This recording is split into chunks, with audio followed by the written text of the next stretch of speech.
Универзитетот Свети Климент Охридски од Битола и Државната комисија за спречување на корупција подпишаа меморандум за соработка. На овој начин студентите од УКЛОК имаат можност да се запознаат со процесите на функционирање на Државната комисија за спречување на корупција, но и да ги зголемат знаењата и да се стигне до едно повисоко ниво во врска со спречување на корупцијата. Нивните искуства кои што се драгоцени за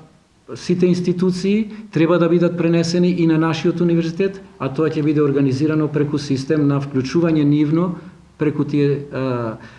клинички предавања или други форми на средби со нив на сите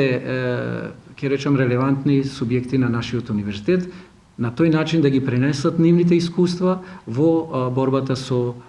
корупцијата во Република Македонија. Председателот на Државната комисија за спречување на корупција Игор Тантуровски истакна дека нивната цел е да влијаат на идните академски граѓани да створат правилна слика за тоа што значи корупција и што значи борбата против корупцијата. Нивните напори ќе бидат насочени кон превенција на овие дејствија, односно со конкретни примери да ги запознаат идните академски граѓани со какви ситуации може да се соочат, со цел да бидат што поимуни на корупцијата. Нашите конкретни примери,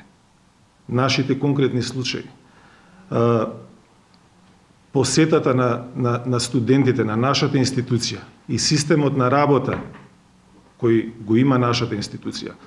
запознавањето на студентите со тоа како функционираме и што значи Државната комисија за спречување на корупција, мислам дека ќе биде од голем бенефит прво за нив, но понатака и за целото општество. Инаку, Универзитетот Свети Климент Охридски од Битола, за да увиди дали има конкретни случаи на корупција во високообразовните институции, врши анкетирање на студентите кои во посебни полиња може да посочат видови на корупција. Досегашните анкети покажуваат дека досега нема конкретни случаи на корупција на УКЛО пријавени од студентите, но доколку има таков случај во рамките на нивните можности ќе превземат соодветни мерки.